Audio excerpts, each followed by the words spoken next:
Whether it's a neighbor, coworker, boss, brother, sister, or friend, people in the LGBTQ plus community are all around us. I think just being there, being accepting and loving on people is the best way to move forward.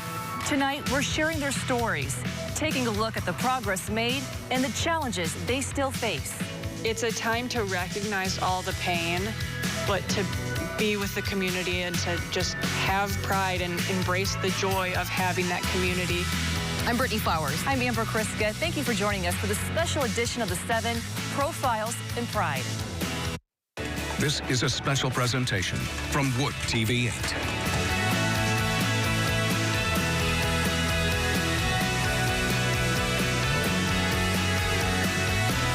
Has a story. No two are the same, and they're all around us. Tonight, we start with a woman in Holland who says just 10 years ago, she'd be fearful of even sharing her own story. I love stories. I've always loved stories. I love history. And I think that there's always more to do, always more to tell, always more to explore. For this mom, I'm Kate. her story is one that is relatable to a lot of moms. He was up at 5 a.m. today, so I'm a little tired. Lots of coffee. It's what Kate Layton Colburn needed after she dropped off her toddler at daycare, then went on to work at the Holland Museum. I have a lot of deep roots in history here in Holland. There is a story. So we have the timeline of Holland. Everywhere Kate looks. I'm very grateful to be part of this community and working in this community, and that I have the opportunity to share the stories of this community. With so many stories, this piece is extra special to Kate, inside Waves of Pride exhibit. And I love the title. I mean, the whole piece is beautiful, but Holding Hands on 8th Street, I love that she chose that, because we always talked about, you know, when we can hold hands on 8th Street and feel safe and comfortable, we'd feel like we made it. Yeah. It's where she gets to hold hands with her wife, Marley, something this 34-year-old didn't think would be possible. I would have been very afraid to do an interview like this, just even 10 years ago. And now, I definitely feel surrounded by love and community. But she knows she won't feel that love from everyone. And at the same time, there's still a lot of work to do. There's still people who aren't cool with it, you know? But I just try to live my life, and in a way that both brings me joy and also brings others joy, hopefully. Something she hopes to teach her son, Tate. And I hope that I can teach him to be kind, to know what it means to give joy to others, empathy, sympathy, love, community, always having an open door. And from one mom to the other, she's always offering up advice. I gotta tell you, the berry budget. Save money for berries for your toddler, because that's all they want to eat. As for Kate's story, I think of myself as a work in progress. I think all of us are to a degree. So my story's ever evolving. She speaks for many of us when she says, I am doing the best I can with what I have, and that I love my family, and I love my friends, and I love my community, and I care about our story here. People in the LGBTQ plus community haven't always felt safe openly sharing that identity, especially in certain positions. That's beginning to change. Here in Grand Rapids, Third Ward Commissioner Marshall Kilgore is the first openly LGBTQ plus commissioner. Earlier this month, the City Commission signed a proclamation designating June as Pride Month. We got a chance to catch up with Kilgore, who says every day he's fulfilling a promise he made to himself when he first landed this role. We have a mayor and a commission that are, if they're not a part of this community like I am, they're allies. And we are simply saying, we're not putting anyone above anyone else.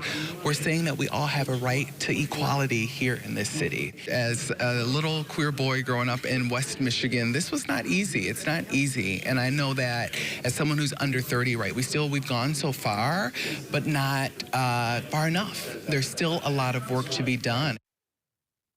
It's been 37 years since people in Grand Rapids held the first ever Pride celebration. It took place at the Monroe Center Amphitheater, now the site of the Rosa Parks Circle. I sat down with someone who was there that day about what's changed since then and what progress still needs to be made. This afternoon has been a long time in coming. It was June 19th, 1988. Organizers of Grand Rapids' inaugural Pride celebration took the stage with one major goal. We want to be integrated into the rest of the world. The people who went down in 87 down to the March on Washington came back and were like, we have a community in Grand Rapids. We need to do something with that. Amina Shakur, 13 at the time, was part of that community. So I did attend the first Pride. My brother's response to seeing it was, oh, there's other people here like you. So I knew at a very young age. Back then, Amina says there weren't many places people in the LGBTQ plus community could be openly themselves. Bars were the one safe place for a long time. Also, at that time, we did actually have a coffee shop and bookstore, Sons and Daughters. And I really, really loved Sons and Daughters because it was a safe place for younger teens too, who couldn't yet go to the bar. But I was in the bars the day I turned 18 because that was where you found all the people like you. A lot has changed since then, but there are still many challenges. We do have a lot of alcohol abuse and substance use in our community, in part because if the bar is the only place that you can be who you are or meet other people, you're going to drink. That's far from the only thing disproportionately impacting this community. Staff at the Grand Rapids Pride Center see it every day. We are facing a housing crisis here in West Michigan, so we service a very large portion of unhoused people, which impacts the 2S LGBTQ plus community at higher rates than it does the rest of the community. Ali Robison leads the center's therapy assistance program, but the nonprofit offers countless other resources like food and basic needs, gender-affirming clothing, a health equity program, and a safe space for anyone to drop in. We bring in community partners here to meet with our clients, to meet them where they're at. And that's something we take a lot of pride in. Jazz McKinney, the Pride Center's executive director, says it hasn't gotten easier over the decades, but things are different. When I was coming out, I had to find out what, a gay person was or a lesbian or anything like that. I looked it up in an encyclopedia, which, of course, probably wasn't the most up-to-date definition either, but I didn't have the internet. I didn't have a computer when I was growing up. Jazz is grateful information can now be accessed at our fingertips, and science and medicine have led to a significant decline in AIDS. But now we're dealing with all sorts of other things. A lot of racism, ageism, ableism, sexism, xenophobia, all of those things we still experience within the queer community as well. The desire shared on the stage of that first Pride still ringing true today. At its core, people still want to be seen and heard and loved. And it's Jazz's goal each and every day to make that happen. I think just being there, being accepting and loving on people is the best way to move forward. The politics behind it and how it's impacted businesses is really extreme. Pulling back support for the LGBTQ plus community, how businesses and sponsors are taking a step back this year, and the impact it's having in West Michigan.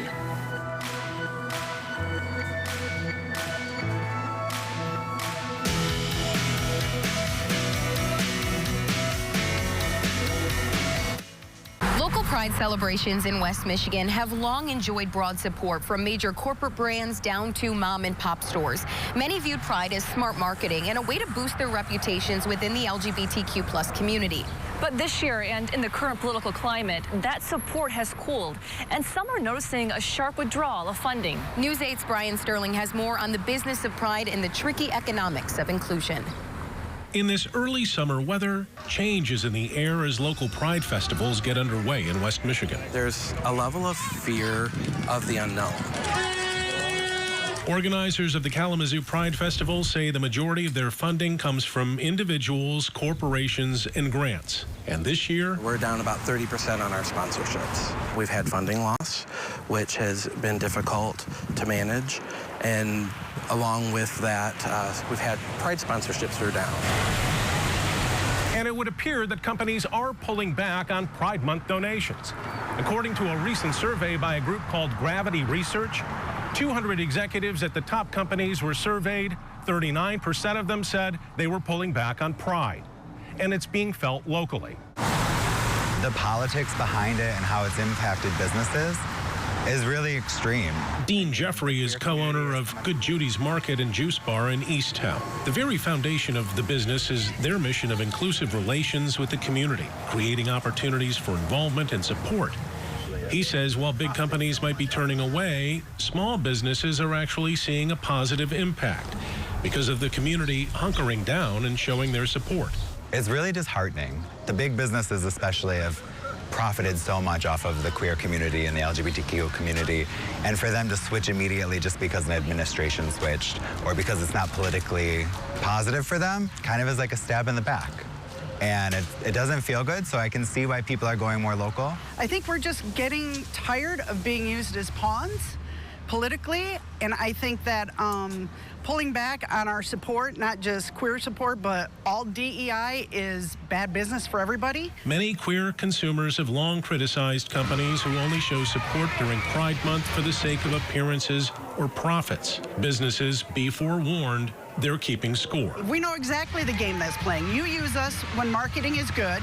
You're going to use the queer community and get our marketing, or use us for marketing to get more dollars, and then when it's not advantageous for you, you're going to pull it away. I think we're done with that game. We recognize the past and the history, and we're here to improve our relationships. Still ahead, how police departments in West Michigan are working to build trust with the LGBTQ plus community.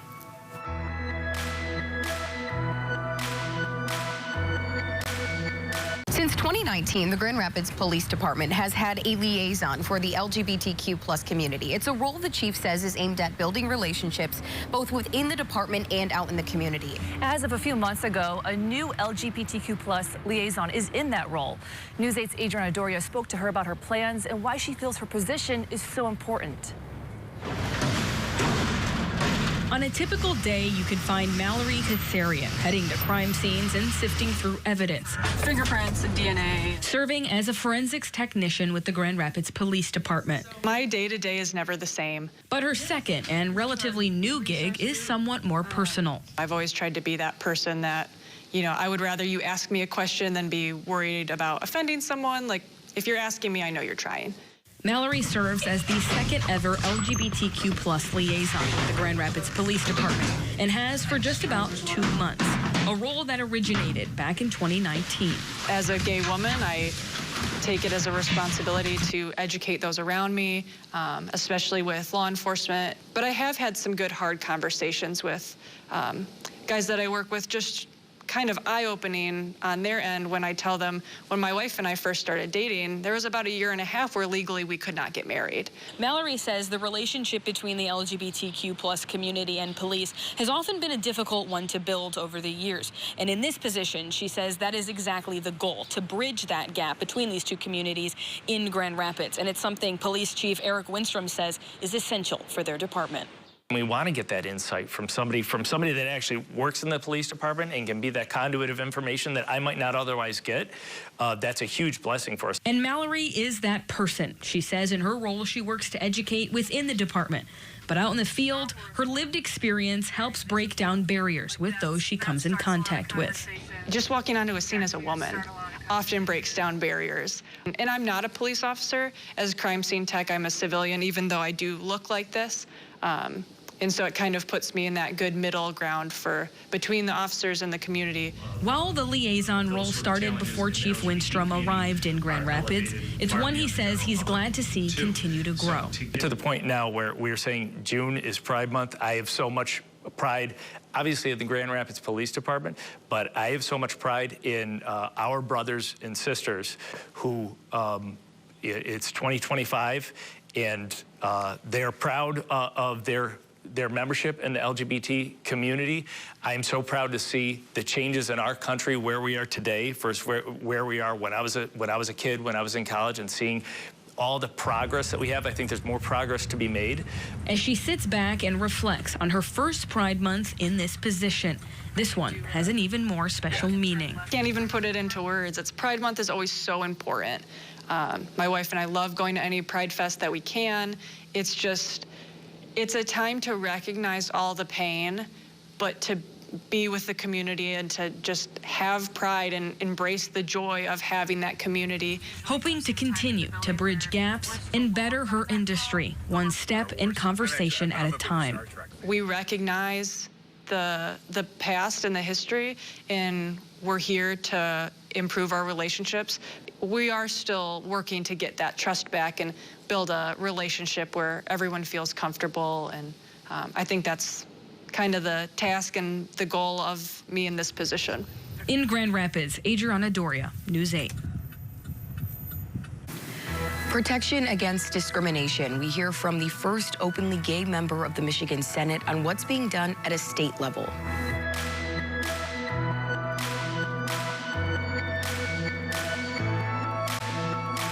During this Pride Month, we're looking at many aspects of the LGBTQ plus community. That includes what protections they have against discrimination in a changing environment. Political reporter Rick Albin examines that. At a time when DEI programs at the government and private level are changing and in some cases going away entirely, we wondered how that might impact Michigan and the LGBTQ community, given the state has its own civil rights protections already in place. To find out, we went to the state senator, Jeremy Moss from Southfield, who introduced and helped make sure that the Elliott Larson Act, that's the state civil rights protection law, was expanded to include the LGBTQ community 2 years ago, nearly half a century after the original protections went into place. The first openly gay member of the Michigan Senate says it was a long time coming. This was a fight from the very beginning of drafting our civil rights law in the early 1970s, that advocates and activists then knew that we had to put protections for LGBTQ Michiganders in the law, but we were excluded from the process. Now, according to Moss, a community that has been too long discriminated against has protections. Now today, if a person is fired because they're gay or kicked out of a restaurant because they're trans, they have a path to seek justice, that they don't have to just deal with the discrimination and live in this shame and bigotry that the community has lived under for too long. He also points out that the expansion of the civil rights protections was supported by many in the business community too. So when we put forward this proposal, I believe the moral reason is enough. We shouldn't discriminate against people. But the business community came out and said, this is something we support. The Michigan Chamber of Commerce supported this. They have a conservative bent on how they view the economy. But on this issue, they said we are being left behind by excluding people, by making people not feel welcome to do business in this state. So the business community made the economic case that this is helpful for all Michiganders to ensure that everybody is protected in our civil rights law. But with uncertain changes coming to diversity, equity, and inclusion programs, he worries that not all voices will be heard, much like when Elliott Larson was first passed. I can speak about it really from a narrow experience as a state senator. I'm the first openly gay person to serve in the Michigan Senate. So for years and years and years, other people were talking about us. Other people were making decisions about us and our futures and our prosperities, and there were no LGBTQ people at the table to have this conversation for a community that's impacted by these decisions. Take that to any job, any workspace, any educational institution. When other people make decisions about you and you're not a voice at the table, it impacts you disproportionately. Despite what he calls the chaos coming from Washington, Moss says there's an overarching layer of protection in Michigan. Elliott Larson is the law of our state. The original provisions of Elliott Larson prohibited discrimination in employment, housing, public accommodations, public services, and education. If you're interested in learning more about the law, you can find a link in this story at woodtv.com. I'm Rick Albin. Thank you for joining us for Profiles in Pride. Have a great rest of your night.